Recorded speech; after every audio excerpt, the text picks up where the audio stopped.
Hi, everyone. Welcome back to another episode of the Polish Dragon PI Show, where I, Steve Zimkowski, the author of the Polish Dragon PI book series, brings to you old radio shows from the 40s and 50s pertaining to the private detective genre.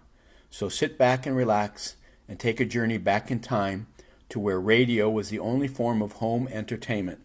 This week's episode is The Adventures of Sam Spade with the Queen Bee Caper. So sit back, relax, and let's get started. The Adventures of Sam Spade, Detective, brought to you by Wild Root Cream Oil Hair Tonic, the non-alcoholic hair tonic that contains lanolin. Wild Root Cream Oil, again and again, the choice of men and women and children, too.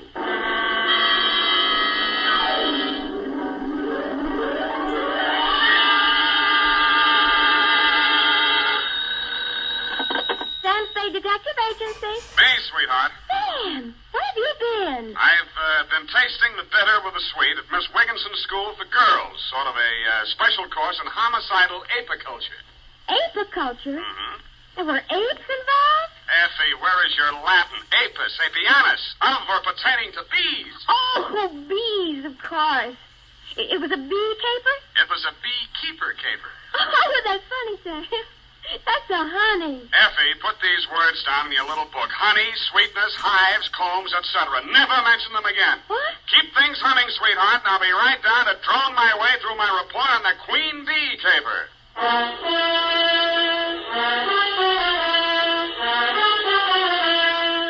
Dashiell Hammett, America's leading detective fiction writer and creator of Sam Spade, the hard-boiled private eye, and William Spear, radio's outstanding producer-director of mystery and crime drama, join their talents to make your hair stand on end with the adventures of Sam Spade. Presented by the makers of Wild Root Cream Oil for the hair. You know, during the summer, when you spend so much of your time out of doors, it's important to pay special attention to the care of your hair. To keep it right in place, to help keep it from getting dry, use America's favorite hair tonic, Wild Root Cream Oil. Wild Root Cream Oil grooms your hair neatly and naturally, relieves dryness, and removes loose, ugly dandruff. Use it every day. If you've never tried it, ask for it in the 25-cent Get Acquainted bottle, and ask for it by name. Wild Root Cream Oil Hair Tonic. Again and again, the choice of men and women and children, too. And now, with Howard Duff starring as Spade, Wild Root brings to the air the greatest private detective of them all in the adventures of Sam Spade.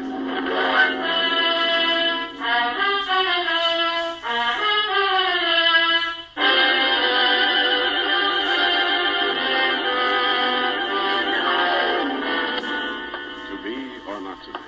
Hum. Oh, hello, Sam. Hiya, Sam.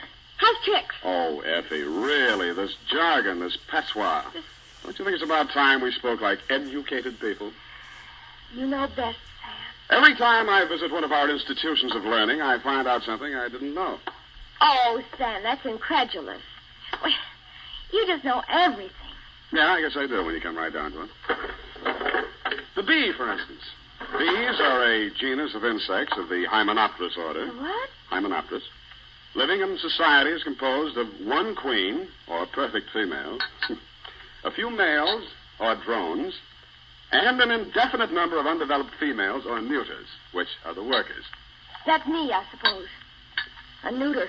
Well, that's for you to say. Of course. And you know what else about the bee? What, Sam? Confidentially, it stings.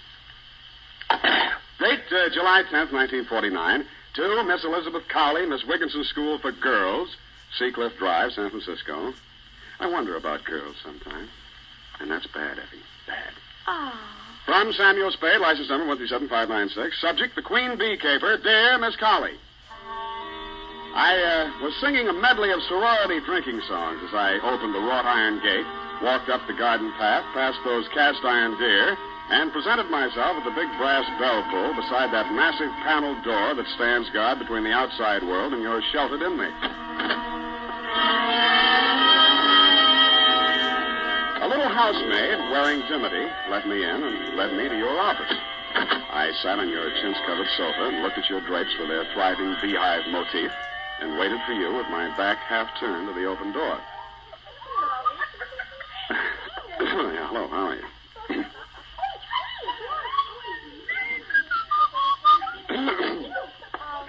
All right, girls. Break it up. Break it up now. Go on, go on. Haven't you ever seen a man before? Run along now. You'll be late for physical ed. Go on, quick. Miss Cowley? No, I'm not Miss Cowley. Oh, no, of course not. No, I was just hoping. You're Mr. Spade, aren't you? Glory Thomas. I'm Miss Cowley's assistant. Nice day. Yes. Mm-hmm. Don't bother to move. I'll lean over you. Put this report on her desk. Sure. Miss Cowley will be here in just a minute. Thanks. So warm in here. Next time, wear a mailman's uniform and a 50-year-old stoop. You'll find the temperature's exactly right. Yeah. I mean, yes, ma'am. See that you do, then. Oh, Glory, there seems to have been a misplacement of some of the hockey. Would you check on it, please? Oh, surely. Nice to meet you, Mrs. Spade. I'm Elizabeth Cowley. You may sit down. Yes, ma'am. Mr. Spade, I'll be painfully frank with you. A thief is at large in my school. Oh? Well, you probably have a good answer, but I'll ask it anyway. Why not call in the police? I have a good answer, Mr. Spade. My girls come from San Francisco's finest and wealthiest families. Miss Wigginson's has had an untarnished reputation for more than 3 generations. I'm sure. As headmistress, I must handle this matter with the utmost discretion. Frankly, I already know the thief. Are there any questions? Well, only one timid one. Who is it? I regret to say a faculty member is to blame. Glory Thomas. She was in here a minute or two ago. Oh, really? Well, why, Miss Thomas, you find any of the loot stashed away in her room? Well, no. No, not exactly. I haven't recovered any of the stolen articles, but I'm sure Glory's responsible. I'm certain she's the thief. You're just sure? I thought perhaps you might establish definite proof against Glory. You mean you want me to frame her? Oh, no, Mr. Spade. You misunderstand me. I don't think so, Miss Cowley. Oh, dear, I was afraid this would happen. I told Ursula, but then All right, I'll ask. Who's Ursula? Mr. Spade, I think I can trust you. It was Ursula who instructed me to call you. Ursula Kavanaugh. You know the name. The Ursula Kavanaugh inherited all the real estate, lives in Kavanaugh Towers penthouse, hasn't set foot out of there in 20 years? Yes. Mrs. Kavanaugh is our school's benefactress. She is, of course, on the board of trustees. She is, moreover, a dear personal friend. Oh, I see. Oh, yes. We were classmates together here many years ago. Ursula's quite unlike myself. Married well, though a widow now. Rather aggressive. Frankly, she wishes to have Glory Thomas discharged. But her connection with the dismissal must not be known. Now, I don't suppose I can ask you to take the assignment now. I'm a detective, Miss Cowley, not a frame-up artist.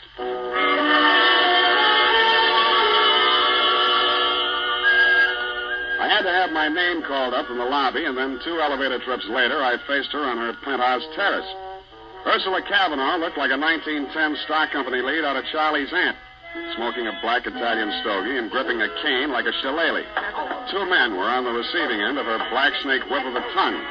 A youngish guy, stockbroker type, and an individual in a morning coat who looked practically nude without a butterfly net. Oh, you're a fool and a nincompoop, Jelinek. I lost all patience with you ages ago. Not only are you incompetent, but you're also dishonest. Don't mind telling you that when the board of directors meets on Thursday, I intend to instruct them to have... Miss Kavanaugh, I've tried not to discommode you in any way. I endeavor in every detail to fulfill my responsibilities as manager of this hotel. Don't interrupt me. Auntie, I think you've got Jelinek and me all wrong. Now, the truth is... The truth is, Gerald, you're both a pair of thieving scoundrels. Now get out, Jelinek, before your weasel face ruins my digestion. Very well, madam. I remain at your service. No backbone, no spunk. And as for you, my dear nephew... I think I'll toddle along, Auntie. I ought to get back to the office. Control your little impulses, Gerald. I admire a little larceny in any man, but not at my expense. I was beginning to think I'd become invisible in that rarefied penthouse atmosphere. She hadn't even blinked at me while Jelinek slunk back to the lobby and Gerald toddled along to his office. The terrace was a riot of bloom. I don't know much about flowers, but she must have had them all there. Off to one side, a little man in a blue smock puttered around a wooden structure on a stand.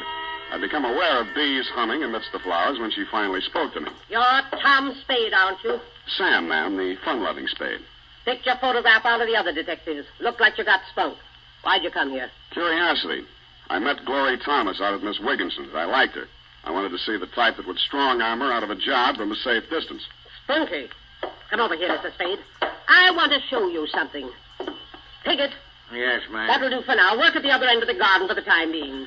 Yes, ma'am. Oh, Piggott, my gardener and beekeeper. Most taciturn individual. You know what this is? Well, I didn't, but now I can see it's a beehive. Yes, my own beehive. Fresh honey from a tea and fruit cake every afternoon. Fine old tradition. Observe this hive, young man. Honeybees are the most intelligent of all insects, surpassing even the ants. And why?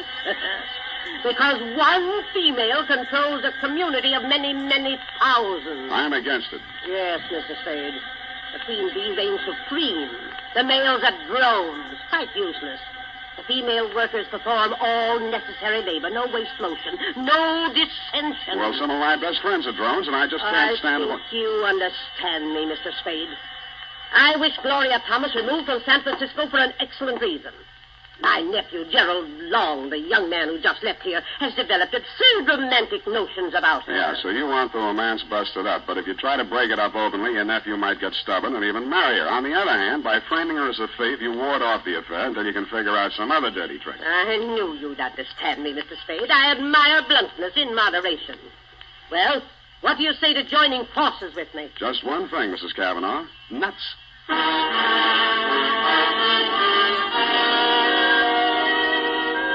Next morning, I put through a call to Miss Wigginson's School for Girls. It had been my intent to talk to you, Miss Colley, to tell you I'd left my hat in your office, but somehow I found myself talking to Glory Thomas. And somehow our talk resulted in a cocktail date at the 10 o'clock Scholar Bar and Lounge. I shouldn't have come, of course. Oh, exam papers to grade, no doubt? Stacks and stacks? Soft, velvet-type hands. Well, what's this, Almond? Stain. I teach our girls chemistry, among other things. Mm-hmm. How about me taking on a night school class for the other things? You're crazy. You don't need any education. Well, I can always use a postgraduate course. You're really crazy, Sam. I needed this. We'll make a night of it. Maybe. Gerald won't object, huh? What's that mean? Who you been talking to? That hateful old woman? Mrs. Cavanaugh wants to put the boots to you, Glory. She called me in to frame you. I could kill her. Oh, easy now, Glory. Don't talk to me. I thought I could take it. I thought I could be patient and wait while Jerry ironed everything out. But not now, though. I hate that selfish, domineering old woman. I hate her nephew, and I hate you. Well, that'll do to start with, honey. Now let's go down my list. I hate... Oh, let me go. I've had all I can take for one night. Oh, wait a minute, Glory. Hey, you forgot your bag. Hey!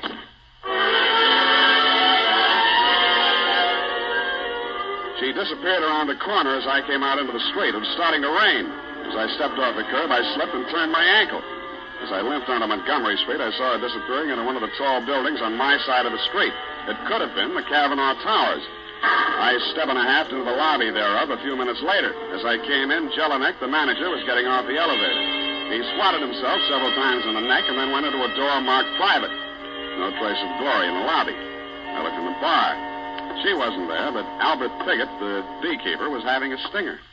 Oop. Now I'm beginning to feel good. Hey, who's this? I know that. Why, it's Mr. Spade. Sit down, Mr. I don't have Spade. time just now, Mr. Piggott. Tell me... Sit down, sit down. Easy. I'm fired. Have you heard? I'm fired. Just a worker out of work. Turned out by the Queen Bee. Well, I'm sorry, Mr. Piggott. I imagine Mrs. Cavanaugh wasn't too easy to work for. I told her to keep away from the bees when I wasn't there. Well, she's gone and disobeyed me. One of the workers must have stung her. She's got a temper, you know. Ooh, why? Must have smashed the eye with her stick, bees, whoever, all over. And then she fired me. When was this, and why did she fire you? Just now, maybe half an hour ago. I knocked, and then there wasn't any answer, and then I let myself in. It was all dark. I couldn't even see her. Heard the bees, of course, but couldn't... Who was I? And I said, Mrs. Cavanaugh, you disobeyed me. And in this voice, this awful voice, she said, Mr. Piggott, you're fired. Get out. This awful voice from the dark. And Mr. Piggott, mind you. Never before, just Piggott this and Piggott that. And, hey, where are you going? Hey! I didn't bother to stop at the desk to get myself announced. I took the passenger elevator and then operated the penthouse elevator myself. No hands. Nobody answered my ring. The door was unlocked. I went inside. Crossed through the empty apartment to the terrace. The rain had just stopped and the sunset cut a sudden shaft.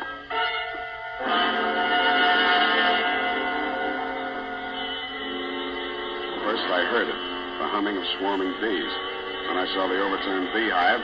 Then I saw Ursula Cavanaugh sprawled back in her chair, her stick and Italian stogie on the floor, while the bees clustered greedily over the fruitcake and honey set out on the table. I wondered if those most intelligent of all insects had the answer to Shakespeare's question, "O death, where is thy sting?"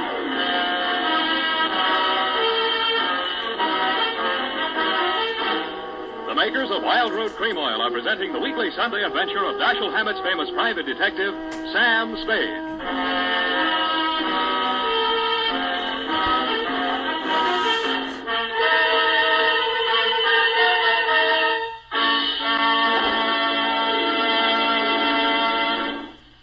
Now, here's important news on good grooming.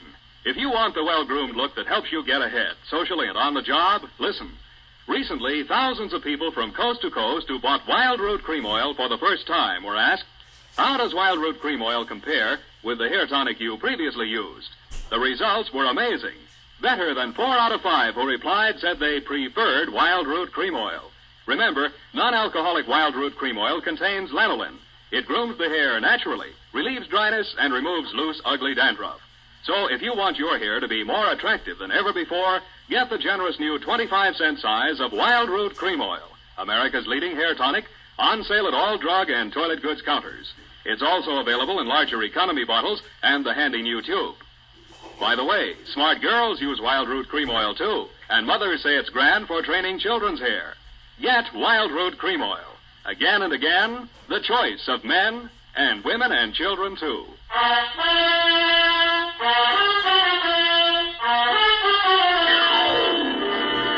And now, back to the Queen Bee Caper. Tonight's adventure with Sam Spade.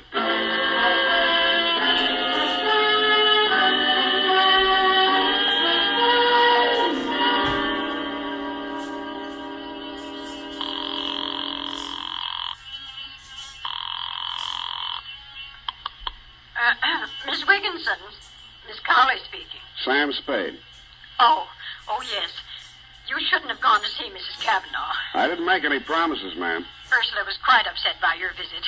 Called me after you left her.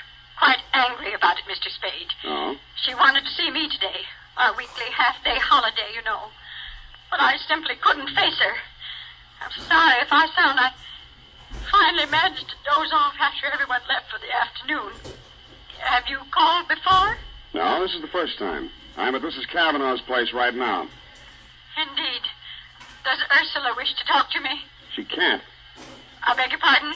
It might be a good idea if you'd come over here, Miss Carley. Mrs. Cavanaugh's dead. What was that? Mrs. Cavanaugh's dead. And since you're her oldest and closest friend... Yes, Mrs. Spade. I'll come immediately.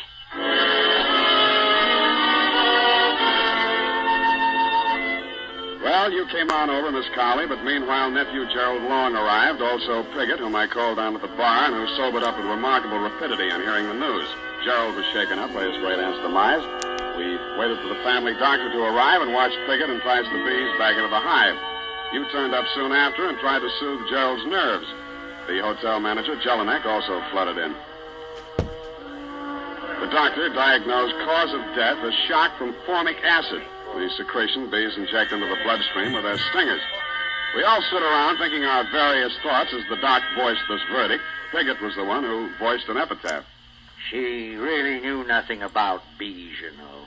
The queen bee was all important, she thought. But there's always a rebel in every hive. The queen bee is always deposed sooner or later. The worker bees go on and on, but the queen bee can't reign forever. After that, we all left and went our various ways. Poor old Piggott shouldn't have said that, and he must have been a lot drunker than he seemed, because he was found next morning in his garden in Marin County beside his overturned beehive, a victim like his late employer of fatal bee stings. That'll make you a fool if you think you'll get away with this. Don't threaten me, Mr. Long. I've been bullied long enough.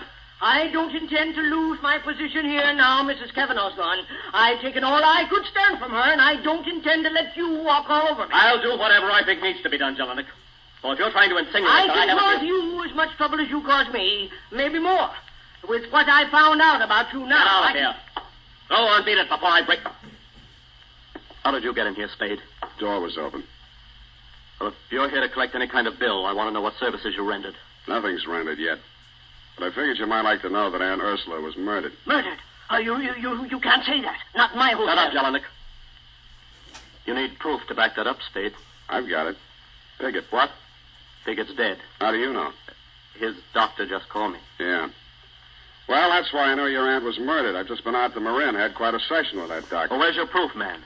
Who'd want to kill her? Well, oh, stop it. Practically everybody who knew her. Really, now, I must protest this disrespect to the memory Shut of the... up.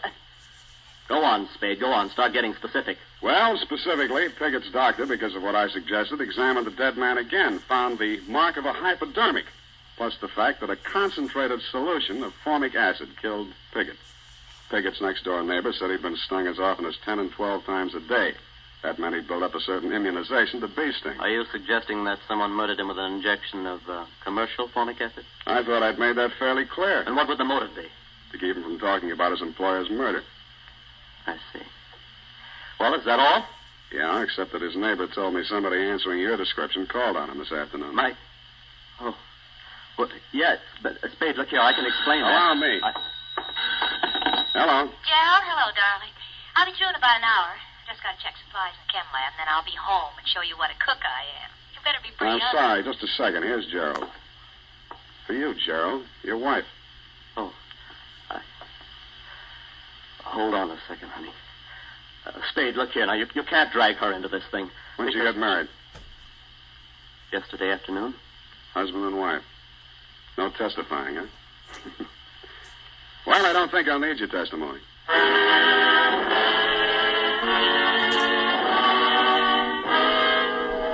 Jelinek's face fell 4 inches into his ascot tie as he heard himself lose exclusive hush money rights to the above information.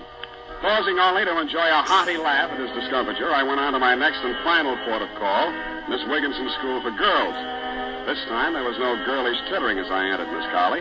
No dewy young Amazons clutching hockey sticks in their grubby little hands. For a very good reason, as you told me. My girls are dismissed for the day, Mr. Spade. Because of poor Ursula, of course. Really disrupts our routine. First our weekly half-day holiday yesterday, and now today. Yeah, I'd like to talk to Miss Thomas in the chemistry lab. She is, I think. Very well. I'll take you to her. She knows nothing of our first meeting. I've talked to her. Oh, well, in here. Yes? Oh. What do you want? Thought we might talk. There's nothing to talk about. Well, we could talk about this hypodermic Put needle. that down. I'm using it for an experiment. Or, how about a formula, HCOOH or CH2O2? What? That's formic acid. Mm-hmm. Miss Conley, you said yesterday was a half-day holiday. Did Miss Thomas stay here in school? Why, no. She rarely does on Wednesday afternoon. That's why Mrs. Cavanaugh had a visitor, didn't she, Glory? Did she? After you ran away from me? All right. I did go up to see her. I was so mad about what you told me. I intended to hand in my resignation and give her a piece of my mind, and I...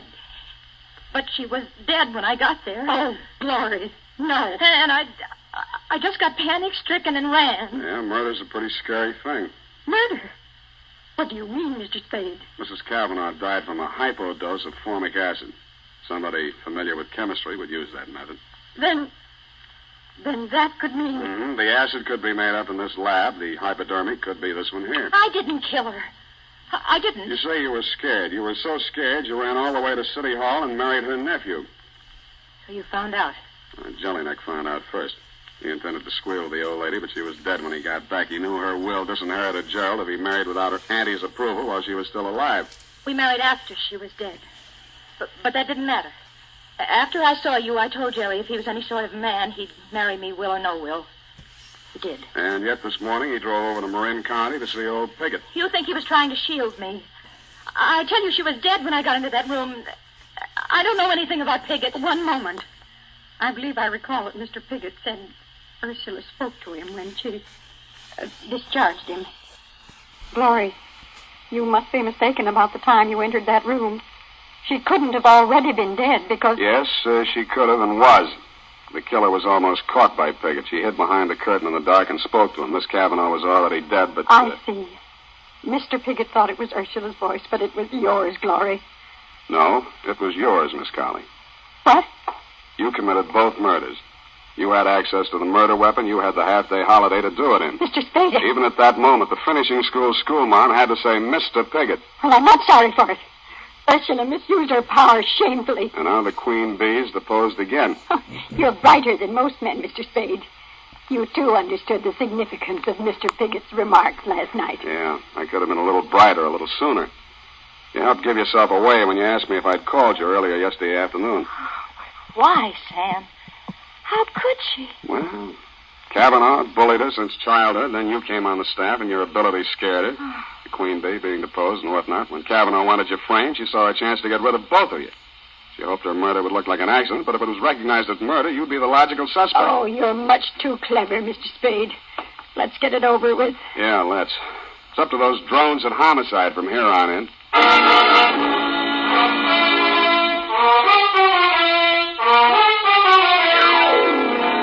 Period, and a report. Sam, Yes, Evie?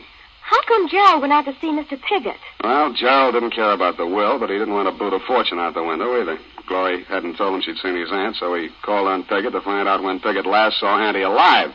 Go type that up. I am completely well, and when you return, we shall Indian wrestle. Certainly, Sam.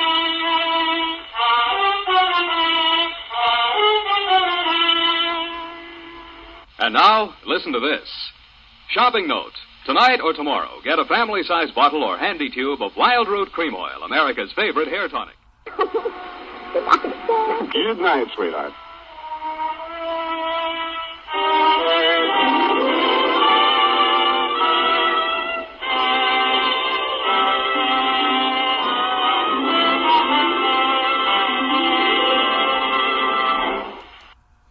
And that ends another episode of the Polish Dragon PI show, where we had the adventures of Sam Spade, the Queen Bee Caper. Tune in next time when we have another episode for you. And remember, if you're interested in any of the Polish Dragon PI books, they are available at www.polishdragon.com. And all the Polish Dragon books on Kindle are 99 cents. So make sure to check it out. Thank you all so very much. Bye-bye.